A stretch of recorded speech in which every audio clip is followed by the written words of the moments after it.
Hello students, welcome back to my YouTube channel EduTram. And we are at our geography series and I am here with another topic which is related to the previous video and in which we talked about the hot deserts of the world, and now today we are going to talk about important cold deserts of the world. So moving forward to same, हम कल वाली बात जानते हैं कि hot desert and cold desert में क्या difference होता है. बेसिकली जब भी हम डेजर्ट की बात करते हैं तो हमारे दिमाग में हॉट डेजर्ट ही आता है, क्योंकि कोल्ड डेजर्ट को हम एक डेजर्ट की कैटेगरी में नहीं सोचते और ना किसी ने हमें बताया था. But yes, there are also cold desert, मतलब ऐसे एरियाज़ जहाँ पर बर्फ़ हो बहुत ज़्यादा, या फिर ऐसा ऐसा ड्राई एरिया हो. और टेम्परेट रीजन्स में होता है ये कोल्ड डेजर्ट हायर लैटिट्यूड्स पे, जैसे आर्कटिक, एंटार्कटिक, ग्रीनलैंड. ओके, सो आगे बढ़ते हैं, जानते हैं कोल्ड डेजर्ट के बारे में.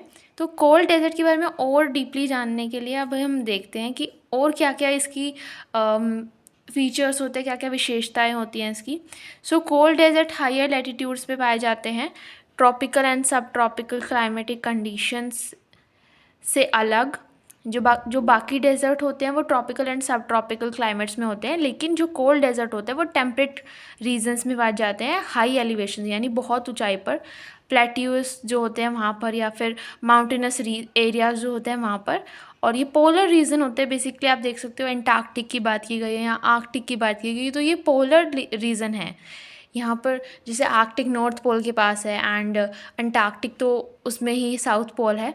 सो it's like that. And shrubs and grasses are the main type of vegetation here. और प्लांट्स, मैंने आपको कल इकोसिस्टम के बारे में बताया था कि इकोसिस्टम में क्या होता है ना, कि जिस तरह की क्लाइमेटिक कंडीशन होती है वहाँ जो लोग रहते हैं, या वहाँ जो वेजिटेशन होती है, या वहाँ के जो जानवर होते हैं, जो पशु पक्षी होते हैं, वो अपने आप को, इनफैक्ट इंसेक्ट्स तक, हर एक चीज़ अपने आप को उस क्लाइमेटिक कंडीशन के अनुसार ढाल लेती है. वहाँ उसी तरह की चीज़ें उगती हैं. वो जो लोग होते हैं वो उसी तरह की चीज़ें खाते हैं, उनकी वो लाइफस्टाइल का पार्ट होती है, उनका कल्चर उस तरह का होता है, उनके रहन सहन के तरीके, उनके क्लॉथ्स, उनकी ज्वेलरी, सब कुछ उस तरह का होता है. तो यानी एक इकोसिस्टम बन चुका होता है जो पूरी तरह मतलब एडजस्टेबल होता है. ऐसा कुछ नहीं होता कि वो डिफरेंट है. जैसे ही हम एक अलग रीजन में जाएंगे, हमारा इकोसिस्टम है, जैसे अगर आप माउंटेनस एरिया पे रहते हो, आप उत्तराखंड रहते हो, आप हिमाचल प्रदेश रहते हो, सो आपको साउथ इंडिया के क्लाइमेटिक कंडीशन की आदत नहीं होगी, तो आपका अलग इकोसिस्टम है. जब आप वहाँ जाओगे तो आपको एडजस्ट करना पड़ेगा, आपको एक दो दिन डिफ़िकल्टी भी आएगी. So it's just like that. तो इकोसिस्टम इस तरह से काम करता है. तो कोल्ड डेजर्ट का अपना एक इकोसिस्टम होता है, वहाँ के लोग उस तरह से होता है. जैसे अगर हम बात करें इंडिया की, तो इंडिया का हमारा जो इंडिया में जो है कोल्ड डेजर्ट वो है लद्दाख. और वो इस तरह के कई ही का है, कुछ सर्दियों के टाइम पे इस तरह का होता है. अदरवाइज जो मतलब जहाँ कम जिस टाइम ठंड होती है, जैसे नॉर्दर्न प्लेन्स में जिस टाइम गर्मी का मौसम होता है, तो उस टाइम वहाँ पर बर्फ़ नहीं होती इतनी ज़्यादा, लेकिन ठंड होती है. एंड वो एरिया एक डेज़र्ट जैसा ही दिखता है, क्योंकि आपने लद्दाख देखा ही है वो कैसा है एरिया. पहाड़ हैं, ठंड है वहाँ पर बहुत ज़्यादा, और धूप बहुत तेज़ भी लगती है, लेकिन गर्मी नहीं होती वहाँ पे. और वहाँ का एरिया ऐसा होता है, पेड़ पौधे बहुत कम होते हैं, पत्थर बहुत ज़्यादा होते हैं, क्योंकि पहाड़ी लद्दाख का एरिया ऐसा है. तो ठीक है, आगे बढ़ते हैं. देन फर्स्ट हमारा इम्पॉर्टेंट कोल्ड डेजर्ट आता है ग्रेट बेसिन. आप इस पिक्चर में देख सकते हो, ग्रेट बेसिन आपको यहाँ नज़र आ रहा है, ये है नॉर्थ अमेरिका कॉन्टिनेंट. ओके, और नॉर्थ अमेरिका कॉन्टिनेंट में आपको इसके वेस्ट साइड में नज़र आ रहा है पैसिफिक ओशन, इसके ईस्ट साइड में नज़र आ रहा है अटलांटिक ओशन. और ये नॉर्थ अमेरिका के यूनाइटेड स्टेट्स जो कंट्री है यूएस, उसमें है ये ग्रेट बेसिन. ठीक है, यहाँ पर. ओके, सो ग्रेट बेसिन क्या है? ग्रेट बेसिन यूनाइटेड स्टेट्स का बिगेस्ट डेजर्ट है, जो 1,90,000 स्क्वायर, ये जो एरिया है 1,90,000 स्क्वायर माइल्स एरिया है. और ये वेस्ट में यहाँ पड़ता है Syria Nevada range.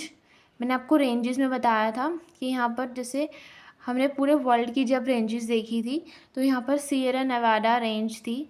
Then east में यहाँ पर ऐसे रॉकी माउंटेन्स आ जाता है यहाँ से, ठीक है।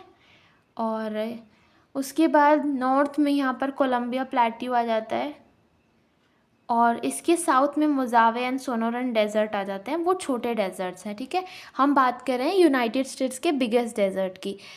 ओके, सो हम एक बार इसको फिर से रिवाइज कर लेते हैं। जैसे इसके वेस्ट में सियरा नेवाडा रेंज आ जाती है, ईस्ट में आ जाता है रॉकी माउंटेन्स की रेंज, देन आ जाता है नॉर्थ में कोलंबिया प्लेट्यू एंड साउथ में है इसके Mojave and Sonoran deserts. Okay, so these are important. अगर इनमें से देखो, जब भी हम इस तरह के कोई ज्योग्राफी का पार्ट करते हैं और उनसे रिलेटेड चीज़ें जैसे हम पढ़ते जाते हैं तो इंटर रिलेट करके या इंटीग्रेट करके पढ़ने में हमें मेमोराइज भी रहता है, वो काफ़ी लंबे टाइम तक रिटेन कर पाते हैं हम उस चीज़ को, और हमें अलग से वो पढ़ना भी नहीं पड़ता क्योंकि हम उसे रिलेट करके पढ़ रहे हैं। तो जब कभी भी अगर आप इससे रिलेटेड मान लो सियरा नेवाडा रेंज के बारे में आ गया कि वो कहाँ पे है, या फिर रॉकी माउंटेन के हम पढ़ चुके हैं, या फिर कोलंबिया प्लेट्यू आ गया, या फिर मोजावे एंड सोनोरन डेजर्ट आ गया, तो you can mark the right answer there. So relate करके पढ़ने में इसलिए मज़ा आता है और इसलिए बेनिफिशियल भी होता है, वर्थ इट होता है। सो ओके, आगे बढ़ते हैं। So moving forward to Atacama Desert. Atacama Desert is in South America. So here is South America और हम पढ़ रहे हैं Atacama Desert. So यहाँ पे इसके वेस्ट में है, ये चिले है, and here is Argentina, ये बोलीविया का पार्ट है, and here is some part of Peru. तो ये इस एरिया इन कंट्रीज़ में फैला हुआ है एटाकामा डेजर्ट, और ये एक कोल्ड एरिड रीजन है, यानी ठंडा है ये, और ये नॉर्दर्न चिले, एरिड रीजन नॉर्दर्न चिले में आप देख सकते हो ना यहाँ पर 600 to 700 माइल्स में, यानी 1000 टू, ये जो एरिया ये 600 to 700 माइल्स है, एंड 1000 to 1100 किलोमीटर्स में फैला हुआ है, अगर किलोमीटर में देखें तो नॉर्थ टू साउथ, ठीक है। और ये जो है साउथ में पड़ता है, लोआ रिवर है उसके, और सोलाडो कोपियाडो ड्रेनेज बेसिन को सेपरेट करने का काम करता है, ठीक है। To the north desert continues to the border of plateau, अगर नॉर्थ में जाएं तो ये पेरू तक कंटिन्यू रहता है, ठीक है। आगे बढ़ते हैं। Then here is Namib desert. Namib desert के बारे में बात करें तो Namib desert is in Africa. Okay, so हमने अफ्रीका में पढ़ा था एक बार, जो क्योंकि अफ्रीका में हम काफ़ी सारी चीज़ें पढ़ सकते हैं तो आप कंफ्यूज भी हो सकते हो, तो अफ्रीका की जो हमने चीज़ें पढ़ी, इवन ग्रासलैंड्स की बात की जाए या फिर हॉट डेजर्ट्स की बात की जाए, तो उनको हम रिवाइज कर लेते हैं। So here is the Sahara desert, then यहाँ आ जाते हैं सवाना ग्रासलैंड्स, एंड यहाँ आ जाता है कालाहारी डेजर्ट, ठीक है, और यहाँ था विल्ड ग्रासलैंड, और तो यहाँ आ गया Namib desert. Namib desert is a cold desert basically. Namib desert west coast पे है साउदर्न अफ्रीका के, और it stretches more than 1250 miles, ठीक है, आपको नज़र आ रहा है। और it is between the city of Namibia in Angola and the Olifants river in South Africa. South Africa ये है, तो यहाँ पे ओलिफेंट्स रिवर है, यहाँ तक कहाँ से फैला हुआ है, नामिब इन अंगोला में नामिब, यहाँ पर नामिब है, यहाँ से फैला हुआ है, और कहाँ तक, ओलिफेंट्स रिवर्स तक यहाँ पर, ठीक है। लार्जेस्ट पार्ट ऑफ नामिब जो है वो नामीबिया कंट्री में है, इसी की वजह से इसका नाम जो है वो नामिब है। एंड वेस्टर्न पार्ट जो है ऑब्वियसली यहाँ पर अटलांटिक ओशन आपको नज़र आ रहा है, और ऑरेंज रिवर जो है इसको कट करती है और साउदर्न पार्ट में, और फिर अटलांटिक रिवर में, अटलांटिक ओशियन में बह जाती है। ऑरेंज रिवर आती है और इसको यहाँ से कट करती है और अटलांटिक ओशियन में बह जाती है यहाँ से, ठीक है। ओके, सो आगे बढ़ते हैं। Here is Gobi desert. So Gobi desert आपको नज़र आ रहा है, ये चाइना एंड मंगोलिया वाले पार्ट में यहाँ पर नज़र आ रहा है, और गोबी डेजर्ट जो है साउदर्न मंगोलिया, एंड ये मंगोलिया का साउदर्न हो गया, और नॉर्थ वेस्टर्न जो है चाइना हो गया, between the Mongolian Altai and Khangai mountains. यहाँ पर मंगोलियन एल्टाई और खंगाई माउंटेन्स हैं और हिमालयन प्लेट्यू आ जाता है फिर यहाँ पर, ठीक है। और ये रीजन जो है कोल्ड डेजर्ट है with a continental climate and long cold winters, मतलब बहुत ज़्यादा लंबी चलने वाली विंटर्स होती हैं और इनका एवरेज टेम्परेचर -20 डिग्री सेल्सियस रहता है जनवरी में and over 30 degree Celsius in July. Okay, so यहाँ पे आपको नज़र आ रहा है मंगोलिया एंड चाइना, और हमने यहाँ पर 2 माउंटेन्स की बात की और प्लेट्यू की बात की, ये इम्पॉर्टेंट है। मंगोलिया के यहाँ पर मंगोलियन एल्टाई, मंगोलियन एल्टाई है माउंटेन, और यहाँ होगा खंगाई माउंटेन, ठीक है। मंगोलियन एल्टाई एंड खंगाई माउंटेन, ठीक है। एंड प्लेट्यू कौन सा पड़ता है, हिमालयन प्लेट्यू पड़ता है।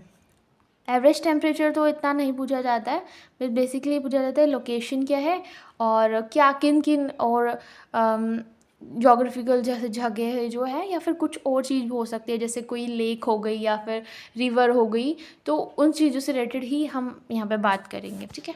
ओके, सो अगर हम वर्ल्ड मैप पे देखें तो हमने यहाँ पे पढ़ा ग्रेट बेसिन, ओके, यहाँ पर पढ़ा हमने एटाकामा डेजर्ट, यहाँ पढ़ा हमने नामिब डेजर्ट, ये सारे कोल्ड डेजर्ट्स हैं basically. And here is Turkestan, और ये Taklamakan, here is Gobi desert and here is Iranian desert. So ये सारे जो हैं ये डेजर्ट हैं, इनमें से जो सबसे इम्पॉर्टेंट है वो मैंने आपको बता दिए। और okay, so that's all for today. अगर आपको ये वीडियो पसंद आई हो तो like and share this video, and for more such video subscribe our channel.